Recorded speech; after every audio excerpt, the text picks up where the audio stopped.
First big signing of the MLB offseason. Starting pitcher Blake Snell, who opted out of his final year with the Giants, agrees to a 5-year, $182 million deal with the defending champion LA Dodgers. The two-time Cy Young winner went 5-3 with a 3.12 ERA over 20 starts this past season with the Giants after signing late in spring training. His season included a no-hitter in August against the Reds, his first and only complete game of his career.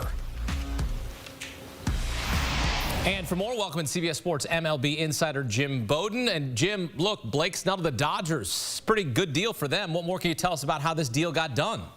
Yeah, look, the Dodgers really have been focusing on trying to improve that starting pitching. They had so many questions last year, so many injuries, and they love what they saw with Blake Snell down the stretch. Remember, his last 14 starts, he posted a 1.23 ERA. That was the best in baseball over that time span. And look, the year before, he won the Cy Young, and one thing we know is when he's healthy, he's dominant. He's already won 2 Cy Young awards, one in the American League, one in the National League, and so they're really happy about him because even though only twice in his career has he pitched more than 130 innings, only twice in 9 years, they don't mind because when they get their pitchers, they save them for October. They don't mind how many innings you go in the regular season. They're going to take care of their arms. And so to know that they have Snell and Ohtani and Glasnow coming back next year, they feel like they're going to have one of the best starting rotations in baseball. Now, for Snell, what was significant is the Boras Corporation was able to negotiate a deal with an average annual value of $36.4 million. Why is that significant? Well, Garrett Cole had the record previously at $36 million, so it shatters that. The contract has no opt-outs. It's got a $52 million signing bonus, and there are deferrals, so we don't know the net present value of the deal yet. But this, as you mentioned, the first big free agent deal of this offseason so far. Sometimes you bet on yourself and it pays off, right? Sometimes that's what happens. As you mentioned, the Dodgers had 7 starting pitchers on the injured list this past season, 8 if you include Shohei Ohtani. Snell trying to erase that narrative that he's only a five and dive guy.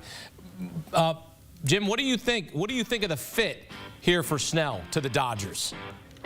Yeah, look, I think it's a great fit because, you know, I think when you're talking Ohtani, Yamamoto, Snell, Glasnow, we'll see if they're able to bring Walker Buehler back or not. Of course, he's a free agent as well. They're going to get Clayton Kershaw back from injury, and they're hoping to get Tony Gonsolin back and Dustin May back, and they're hoping that Bobby Miller develops. But the one thing that Andrew Friedman and Brandon Gomes, who run the baseball operations, learned this year, you never get enough pitching. And also, when you're preparing for Ohtani, remember, he likes to pitch on a 6-man rotation. And so the Dodgers know they got to get as much depth as possible. By the way, they're not done.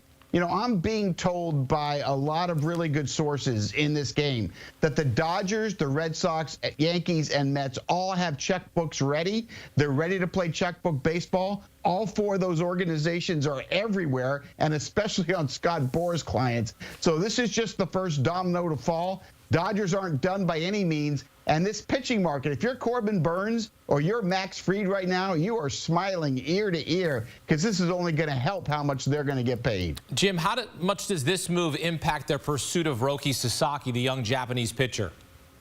Yeah, it doesn't affect it at all. Of course, remember, Roki Sasaki, no team is going to have to pay any more than whatever their international pool is. So that's somewhere between $5 and $9 million. That's it.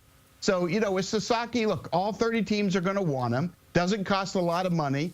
He's got the potential of being a future Cy Young Award winner.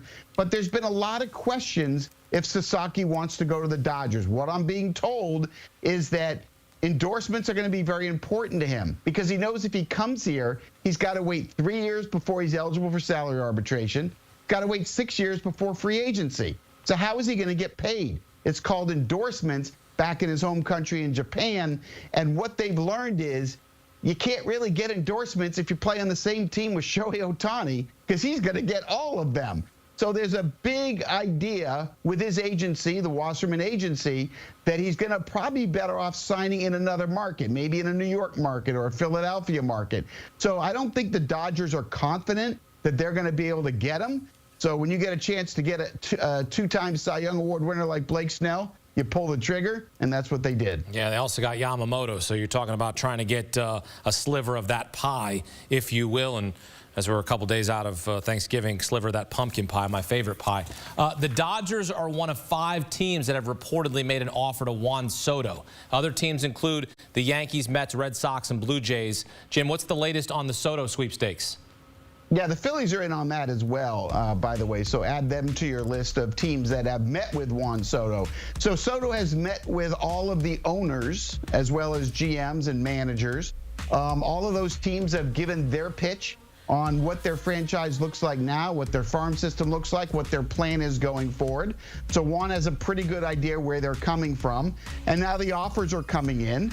They're expected to come in the rest of this week, and then they're going to start exchanging. Now, I continue to hear that the New York teams are going to have the advantage here, both the Mets and the Yankees. But I've been told continuously, do not count out the Red Sox, the Dodgers, or the Phillies, who are all, what I'm hearing, is serious. Now, that being said, I think it's more likely that the Boston Red Sox get Burns or Fried or both. I think the Dodgers are not as obsessed with Soto as perhaps the New York teams, and if I had to bet, he'll land with either the Yankees or the Mets. Now, I still think Steve Cohen of the Mets will end up with the biggest offer on the table in the most years. But I think Hal Steinbrenner has the capability of putting an offer on the table that Juan Soto, may just want to go back there. So time will tell. None of us know the answer, but I am being told this, that in all likelihood, when I get on a plane a week from Sunday to go to the winter meetings in Dallas, they'll probably already be signed, is what I'm being told. So it's going to be interesting. All right, so add another team into the Juan Soto sweepstakes, the Philadelphia Phillies. But you heard Jim there. If he was a betting man, stay in New York, either the Mets or the Yankees, and we'll have the latest when that happens. Hopefully the next time I speak with you is when Juan Soto has a new team.